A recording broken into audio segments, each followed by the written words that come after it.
28 मार्च 1979 three mile island पर nuclear reactor में एक जबरदस्त धमाका होता है। साइंटिस्ट एक्सपर्ट किसी को कुछ नहीं पता कि यह धमाका क्यों हुआ और अब क्या करना चाहिए। इसके कुछ टाइम बाद 1986 में दुनिया का सबसे वर्स्ट न्यूक्लियर डिजास्टर चेरनोबिल में हुआ, जहां पर फिर से एक न्यूक्लियर रिएक्टर ब्लास्ट कर गया और इस ब्लास्ट में न्यूक्लियर बम से कई गुना ज्यादा रेडिएशन रिलीज हुई, जिसकी वजह से पूरे शहर को ही इवैक्यूएट करवाना पड़ा। लेकिन फिर भी हमें समझ नहीं आई। 11 मार्च 2011 में जापान के फुकुशिमा में अर्थक्वेक की वजह से न्यूक्लियर पावर प्लांट में रिएक्टर ब्लास्ट कर जाता है और जबरदस्त धमाका होता है और फिर से एक न्यूक्लियर इमरजेंसी डिक्लेयर कर दी जाती है। अब इन तीनों इंसिडेंट के पीछे कहानी ऑलमोस्ट सेम है, जिसको अभी आगे हम एक्सप्लोर करेंगे। लेकिन न्यूक्लियर रिएक्टर को स्टार्ट करना भी एक बहुत बड़ा चैलेंज है और इसको बंद करना उससे भी बड़ा चैलेंज है। न्यूक्लियर रिएक्टर को बंद होने में कई साल लग सकते हैं और जब तक यह कंप्लीटली बंद नहीं हो जाता तब तक इसको पूरी सेफ्टी में रखना जरूरी है, अदरवाइज इसकी हीट से रिएक्टर की कोर मेल्ट कर जाएगी और एक जबरदस्त धमाका देखने को मिलेगा और ऊपर से रेडिएशन कई सालों तक ना हमें जीने देगी ना मरने।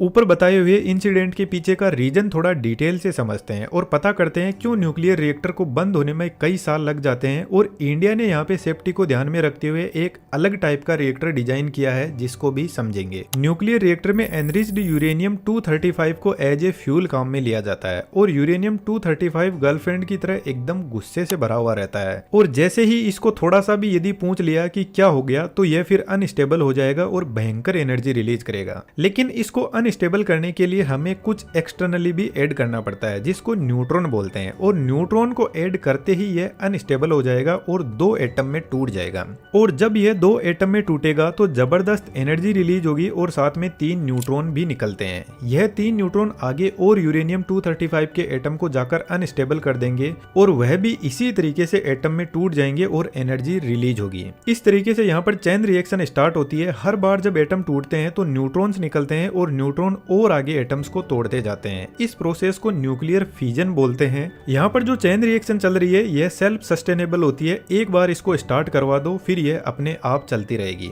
यदि तो आप इस चेन रिएक्शन को कंट्रोल नहीं कर पाए तो यहाँ पर यूरेनियम एटम इतनी ज्यादा एनर्जी क्रिएट कर देंगे कि यह न्यूक्लियर बॉम्ब बन जाएगा और इसके ब्लास्ट की कोई सीमा ही नहीं है, ये कितना ही भयंकर हो सकता है। लेकिन न्यूक्लियर पावर प्लांट में हम इस चेन रिएक्शन को कंट्रोल करते हैं, अदरवाइज तो यह सबसे पहले हमें ही लपेट लेगा। इस चेन रिएक्शन में न्यूट्रॉन की स्पीड बहुत ज्यादा हाई होती है, लगभग 20,000 किलोमीटर पर सेकेंड। और अब 1 किलो यूरेनियम हो या 100 किलो यूरेनियम हो, यह chain reaction with in the second में कंप्लीट हो जाती है। तो हमें जरूरत है इन न्यूट्रॉन की स्पीड को स्लो डाउन करने की। तो इन एटम्स के बीच में यदि हम कोई दीवार बना दे तो यह दीवार को तो क्रॉस कर जाएंगे, लेकिन इसकी स्पीड थोड़ी स्लो हो जाएगी। और यह दीवार हम या तो हेवी वाटर की बनाते हैं या फिर ग्रेफाइट भी हो सकता है, लेकिन इस चेन रिएक्शन को स्लो करते करते ग्रेफाइट और पानी भी रेडियो एक्टिव हो जाते हैं।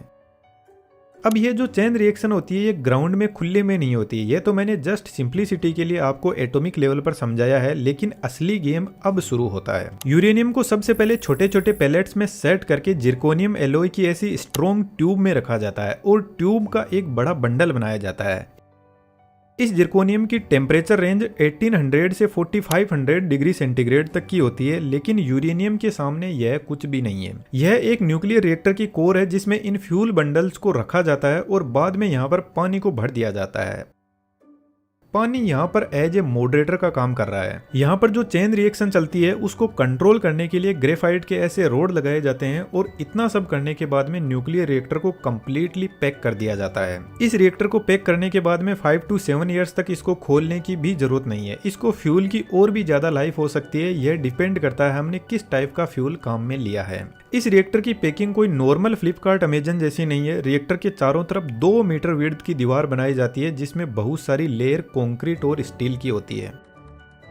तो अभी हम इसको पहले समझ लेते हैं फिर पैक करेंगे। अब यहाँ पर न्यूक्लियर फ्यूजन की प्रोसेस स्टार्ट होती है जिससे जबरदस्त एनर्जी निकलती है और इन फ्यूल बंडल के अराउंड जो पानी है वह गर्म होने लगता है। अब आपको पता है पानी 100 डिग्री सेंटीग्रेड पर उबल जाता है, तो इसको हमें थोड़ा और ज्यादा हाई टेम्परेचर पर लेकर जाने की जरूरत है, जिसके लिए पानी को इस रिएक्टर में 200 बार तक के प्रेशर में भरा जाता है, जिसकी वजह से पानी 300 डिग्री सेंटीग्रेड तक चला जाता है। अब दोस्तों यहाँ पर बहुत ज्यादा जरूरी है, यदि पानी स्टीम में बदल गया तो यह रिएक्टर तुरंत ब्लास्ट कर जाएगा। तो यहाँ पर इतना प्रेशर मेंटेन रखा जाना जरूरी है ताकि पानी का टेम्परेचर भी बढ़े और वह स्टीम में भी ना बदले। अब इतने हाई प्रेशर के साथ में रिएक्टर में पानी भेजने के लिए हाई प्रेशर पंप लगे रहते हैं और यह पानी रिएक्टर में जाता है 300 डिग्री सेंटीग्रेड तक गर्म होता है और वापस बाहर निकल जाता है और इस गर्म पानी को बॉयलर रूम में लेकर जाया जाता है जहां पर इन ट्यूब से पानी फ्लो करेगा और इसके पास में जो पानी है उसको गर्म करके स्टीम में बदल देगा और स्टीम से टरबाइन को चलाकर इलेक्ट्रिसिटी जनरेट की जाती है। तो न्यूक्लियर रिएक्टर में वाटर एक कूलेंट की तरह काम करता है और हमें इलेक्ट्रिसिटी जनरेट करने में भी हेल्प कर रहा है। लेकिन अभी खेल खत्म नहीं हुआ है, मेन चैलेंज अब स्टार्ट होता है। दोस्तों, आपके लिए हमारी तरफ से एक बहुत बड़ा सरप्राइज है। हमने एक नया एडवांस 3D एनिमेशन का कोर्स लॉन्च किया है जिसमें character animation, cartoon animation, human anatomy और आज के टाइम में सबसे फेमस 3D एवेटार, इन सब की मॉडलिंग और एनिमेशन को डिटेल से समझाया गया है। जहां पर मॉडल डिजाइनिंग से लेकर मटेरियल रिगिंग, एनिमेशन और किस तरीके से इनसे डायलॉग बुलवाने हैं, यह सब डिटेल से स्टेप बाय स्टेप समझाया गया है। इसके अलावा इंजीनियरिंग से related animation, building and architecture animation को भी डिटेल से कवर किया गया है। और सबसे इंटरेस्टिंग बात, इस कोर्स को कंप्लीट करने के बाद आपको हम एक प्रोफेशनल पोर्टफोलियो बनाने में भी हेल्प करेंगे। इसके अलावा 3D एनिमेशन की हेल्प से मल्टीपल अर्निंग के तरीकों को, जैसे किस तरीके से आपको क्लाइंट वर्क लेना है या फिर फ्रीलांसिंग से कैसे इनकम जनरेट कर सकते हो, पूरा डिटेल से कवर किया गया है। इसके अलावा आर्टिफिशियल इंटेलिजेंस को यूज में लेकर किस तरीके से हम हमारे काम की स्पीड और क्वालिटी को बढ़ा सकते हैं, यह सब भी डिटेल से कवर किया गया है। कोर्स की फी के अलावा हमारी तरफ से कोई भी हिडन और एक्स्ट्रा चार्ज नहीं है। सॉफ्टवेयर आपको हम प्रोवाइड करवाएंगे फ्री में। हमारी तरफ से आपको प्रॉपर सपोर्ट मिलेगा और लाइव क्लास में मैं खुद आपके साथ में आऊंगा और जितने भी आपके जैसे भी डाउट है हम डिटेल से डिस्कस करेंगे। हमारी तरफ से एनिमेशन सिखाने में हमने कोई भी कमी नहीं छोड़ी है, बस आपको हाथ आगे बढ़ाना होगा। इस वीडियो के 24 आवर तक आपको 60% तक डिस्काउंट मिल जाएगा। डिस्क्रिप्शन में डिटेल अवेलेबल है। प्ले स्टोर से हमारे ऐप को डाउनलोड करके जरूर से कोर्स को चेकआउट कीजिए। अब वापस टॉपिक पर आते हैं। यहाँ पर जो रिएक्टर भयंकर हीट जनरेट कर रहा है उसको हमें कंट्रोल करने की जरूरत है, वरना इसकी हीट के सामने पानी की कोई हैसियत ही नहीं है। तो ग्रेफाइट रोड यहाँ पे इंपोर्टेंट रोल प्ले करती है। इन रोड को हम कंट्रोल रोड भी बोलते हैं। जैसे जैसे ग्रेफाइट की रोड को इन फ्यूल बंडल में इंसर्ट करते जाएंगे वैसे वैसे फ्यूजन की प्रोसेस स्लो डाउन होती जाएगी, क्योंकि ग्रेफाइट जितने भी एक्स्ट्रा न्यूट्रॉन्स दौड़ लगा रहे हैं उनको एब्जॉर्ब कर लेगा। अब मानकर चलो आपको इस रिएक्टर को बंद करना है और आपने पूरी ग्रेफाइट की रोड को इंसर्ट कर दिया और आपको लग रहा है कि चेन रिएक्शन 100% स्टॉप हो गई है और रिएक्टर बंद हो गया। लेकिन ऐसा नहीं होता है। यदि आप किसी फर्नेस में लकड़ी जलाते हो और उसमें लकड़ी डालना बंद कर दोगे तो क्या फर्नेस की आग तुरंत बंद हो जाएगी? बिल्कुल भी नहीं। कोल यहाँ पर जो जल रहा है उसको 1-2 घंटे या ज्यादा टाइम भी लग सकता है अपनी एनर्जी को 100% जीरो करने में। ठीक ऐसा ही न्यूक्लियर रिएक्टर में कंट्रोल रोड इंसर्ट करते ही इसकी फ्यूजन की रेट स्लो डाउन हो जाती है, लेकिन जो चेन रिएक्शन स्टार्ट हो गई है वह जब तक पूरी नहीं होगी तब तक हीट जनरेट करता रहेगा। और जितने भी ऊपर मैंने आपको ब्लास्ट बताए उनके पीछे रीजन यही था। यहाँ पर जो हाई प्रेशर पंप चल रहे हैं यह रेगुलर चलने चाहिए रिएक्टर बंद होने के बाद भी। और इन पंप को इलेक्ट्रिसिटी की जरूरत पड़ती है और उनके लिए सेपरेट जनरेटर लगाए जाते हैं। किसी भी कंडीशन में पावर प्लांट में कोई भी प्रॉब्लम हो, लेकिन यह पंप बंद नहीं होने चाहिए। और बाय चांस ये बंद हो जाते हैं तो रिएक्टर में कूलिंग बंद हो जाएगी और पानी उबलने लगेगा और इतने हाई प्रेशर में पानी हाइड्रोजन और ऑक्सीजन में स्प्लिट कर जाएगा। और हाइड्रोजन आपको पता है ऑलरेडी एक बहुत फ्लेमेबल गैस होती है और ऊपर से हाई टेम्परेचर की वजह से फ्यूल रोड मेल्ट होने लग जाएगी और जैसे ही यह एनर्जी हाइड्रोजन के कांटेक्ट में आएगी तो एक जबरदस्त धमाका होगा। और सबसे बड़ी बात, यहाँ पर जो पानी है वह इस चेन रिएक्शन के चलते खुद ही रेडियो एक्टिव हो जाता है। तो यह पानी भी कोई बॉम्ब ब्लास्ट से कम नहीं है। यहाँ ऊपर जितने भी ब्लास्ट थे यहाँ पर रिएक्टर की प्रॉपर कूलिंग नहीं हो पाई और रिएक्टर ब्लास्ट कर गया। लेकिन हम एक सिनेरियो और लेते हैं। यदि हम इस रिएक्टर को सक्सेसफुली बंद कर देते हैं और मान के चलते हैं इसमें जो यूरेनियम 235 फ्यूल था इससे एनर्जी निकाली और हमने इलेक्ट्रिसिटी जनरेट कर ली। अब यह जो नेचुरल यूरेनियम होता है जिसमें अभी हमने इलेक्ट्रिसिटी जनरेट की है, इसमें 0.7% यूरेनियम 235 होता है जो फिजनेबल है। बाकी 99.3% यूरेनियम 238 होता है जो नॉन फिजनेबल होता है। लेकिन जब इस रिएक्टर से वेस्ट बाहर निकलेगा तो यह यूरेनियम 238 बदल जाएगा प्लूटोनियम 239 में जो फिर से फिजनेबल होता है। अब यह जो प्लूटोनियम है इसको आप कहीं खुले में नहीं रख सकते क्योंकि यह हाईली रेडियो एक्टिव होता है। इसको प्रॉपरली पैक करना होगा और कहीं ऐसी जगह पे रखना होगा जहां पर पानी इसके कांटेक्ट में ना आए। और क्या आप सोच सकते हो कि इस प्लूटोनियम को आपको कितने सालों तक सेफ जगह रखना होगा? लगभग 700 मिलियन ईयर्स तक इसकी हाफ लाइफ होगी। तो न्यूक्लियर रिएक्टर की सबसे बड़ी प्रॉब्लम इसका वेस्ट भी है।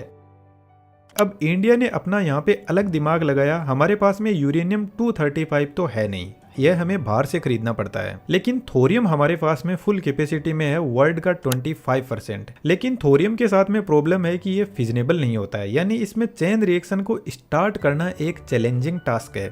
अब यहाँ पर हमने एक गजब का गेम खेला है। हम सबसे पहले यूरेनियम 235 को इस प्रेशराइज्ड वाटर रिएक्टर में डालते हैं, तो यहाँ से एनर्जी निकलती है और यूरेनियम 235 डिप्लीट फॉर्म में बाहर निकलेगा और साथ में प्लूटोनियम 239 जो अभी हमने देखा था, इसको स्टोर करना एक बड़ी प्रॉब्लम है। तो हमने क्या किया, एक अलग रिएक्टर बनाया जिसका नाम है फास्ट ब्रीडर रिएक्टर। इसमें हमने प्लूटोनियम 239 को फिल्ट्रेशन प्रोसेस के थ्रू क्लीन किया और साथ में डिप्लीटेड यूरेनियम को रिएक्टर के सेंटर में रख दिया और चारों तरफ थोरियम 232 को रख दिया, जो फिलहाल बिंदास होकर बैठा है, एकदम नॉन फिजिनेबल है। अब जैसे ही यहाँ पर चैन रिएक्शन स्टार्ट होगी तो न्यूट्रॉन्स निकलेंगे और यह न्यूट्रॉन्स थोरियम से स्ट्राइक करेंगे और इसमें जबरदस्ती न्यूट्रॉन्स इंजेक्ट कर देगा यह चैन रिएक्शन, जिससे ये अनस्टेबल होगा और थोरियम 233 में बदल जाता है।